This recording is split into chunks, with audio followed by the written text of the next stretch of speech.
Break के बाद आपका दोबारा खैर मकदम है। बढ़ते हैं मज़ीद अहम खबरों की जानिब।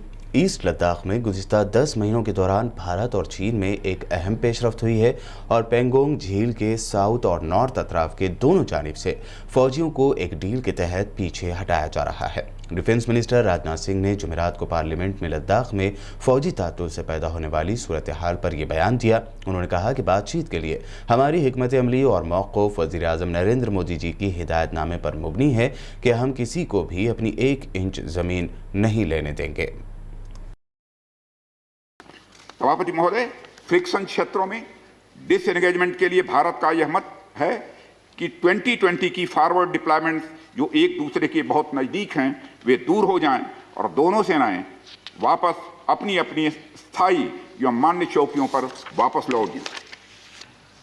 सभापति महोदय, बातचीत के लिए हमारी स्ट्रेटजी तथा अप्रोच माननीय प्रधानमंत्री जी के इस दिशा निर्देश पर आधारित है कि हम अपनी 1 इंच जमीन भी किसी और को नहीं लेने देंगे। हमारे दृढ़ संकल्प का ही यह फल है कि हम समझौते की स्थिति पर पहुंच गए। इन दिशा निर्देशों के दृष्टिगत सितंबर 2020 से लगातार मिलिट्री एंड डिप्लोमेटिक लेवल पर दोनों पक्षों में कई बार बातचीत हुई है कि इस डिसएंगेजमेंट का म्यूचुअली एक्सेप्टेबल तरीका निकाला जाए। अभी तक सीनियर कमांडर्स के स्तर पर 9 राउंड्स की बातचीत हो चुकी है।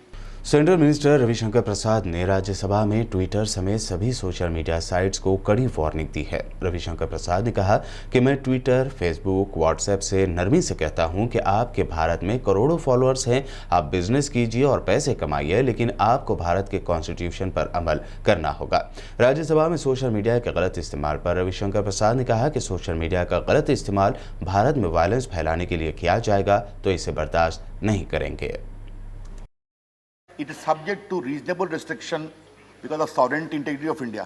ये क्या मजाक है कि आप नरेंद्र मोदी मैसेकर ऑफ किसान हैशटैग करते हैं? इसका मतलब क्या है? तो सर, आप वैमनस्य ना फैलाएं, आप हिंसा ना फैलाएं, झूठी खबरें ना फैलाएं और भारत के संविधान और भारत के कानून का पालन करें। इसमें हम बहुत ही सख्त रहेंगे। राइट। श्री विनय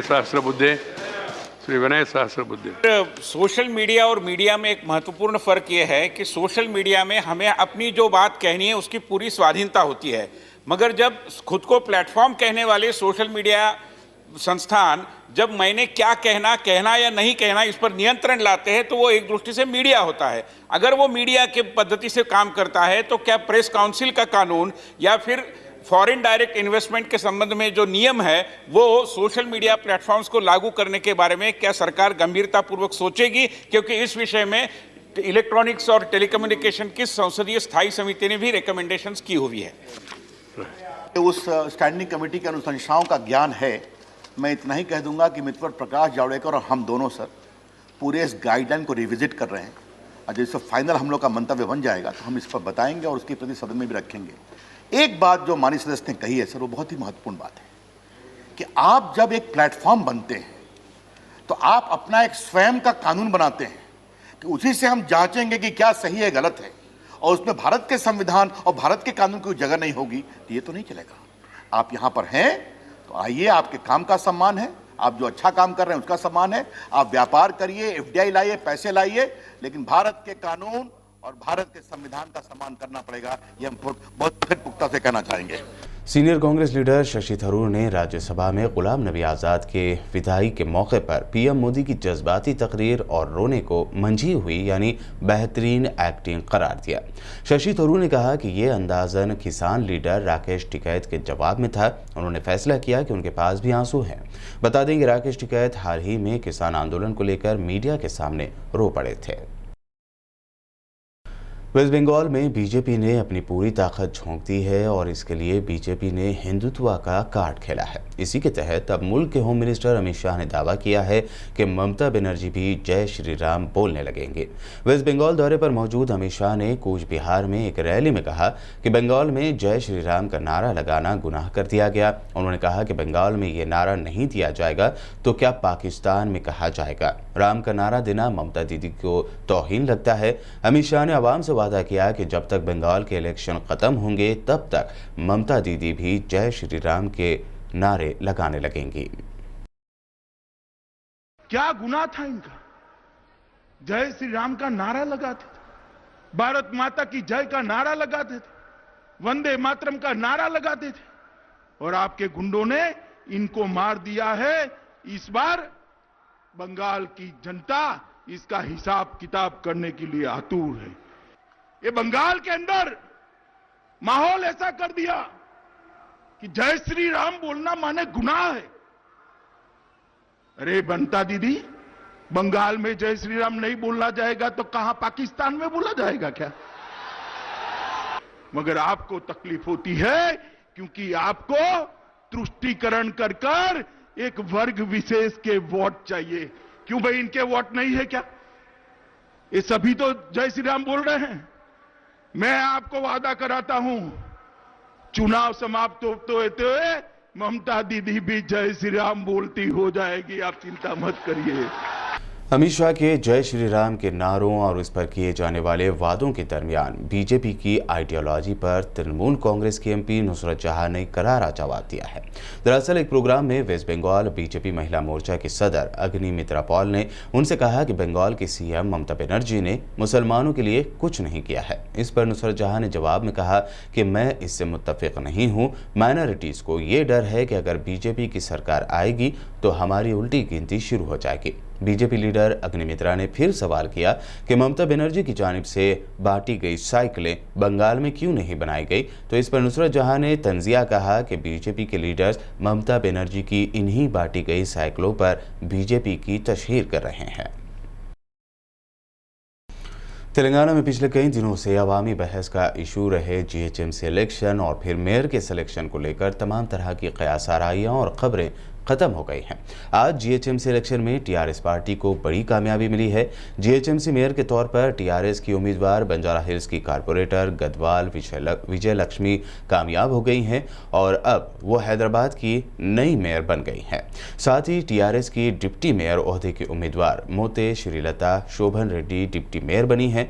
मेयर और डिप्टी मेयर के ओहदों पर जहां टीआरएस ने कब्जा जमाया है, वहीं काबिल जिक्र बात यह भी है कि दोनों ओहदों पर खवातीन कामयाब हुई है। मजलिस इत्तेहादुल मुस्लिमीन ने टीआरएस की मदद करने की खबर है, जिसकी वजह से टीआरएस के उम्मीदवार जीत गए। मेयर बनी गदवाल विजय लक्ष्मी के वालिद टीआरएस के जनरल सेक्रेटरी के केशव राव हैं, जो दिल्ली जाने वाले थे, ताहम आज के इस सिलेक्शन को देखते हुए यहीं रुके रहे। जीएचएमसी मेयर और डिप्टी मेयर पर टीआरएस खवातीन की कामयाबी पर मजलिस इत्तेहादुल मुस्लिमीन के सदर और हैदराबाद रुकन पार्लियामेंट बैरिस्टर असदुद्दीन ओवैसी ने ट्वीट करते हुए दोनों को मुबारकबाद दी। उन्होंने ट्वीट में इस उम्मीद का इजहार किया कि मेयर और डिप्टी मेयर की लीडरशिप में पुराने शहर समेत हैदराबाद में तरक्याती काम सरगर्मी से अंजाम दिए जाएंगे। सिलसिलेवार किए गए दूसरे ट्वीट में असदुद्दीन ओवैसी ने लिखा कि मैं उम्मीद करता हूं कि जीएचएमसी पूरी ईमानदारी से अपने काम अंजाम देंगे। साथ ही असदुद्दीन ओवैसी ने टीआरएस पार्टी की जानिब से एमआईएम को डिप्टी मेयर का पोस्ट ऑफर करने को भी सराहा है। और अब आखिर में हेडलाइंस पर एक और नजर। मस्जिद हराम और मस्जिद नबी सल्लल्लाहु अलैहि वसल्लम तक नहीं पहुंचा कोरोना वायरस। इमाम काबा शेख अब्दुर्रहमान अल सुदैस ने किया इंकिशाफ। उम्रा ज़ायरीन से सऊदी गाइडलाइंस पर अमल करने की अपील की।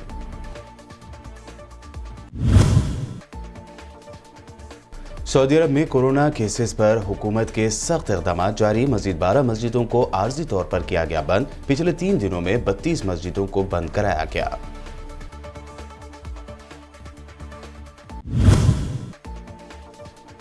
म्यांमार में तख्ता पलटकर इख्तिदार पर कब्जा करने वाले फौजी हुकाम पर अमेरिका ने लगाई पाबंदी। अमेरिका में रखे गए म्यांमार के $1 अरब को भी सीज करने की है तैयारी।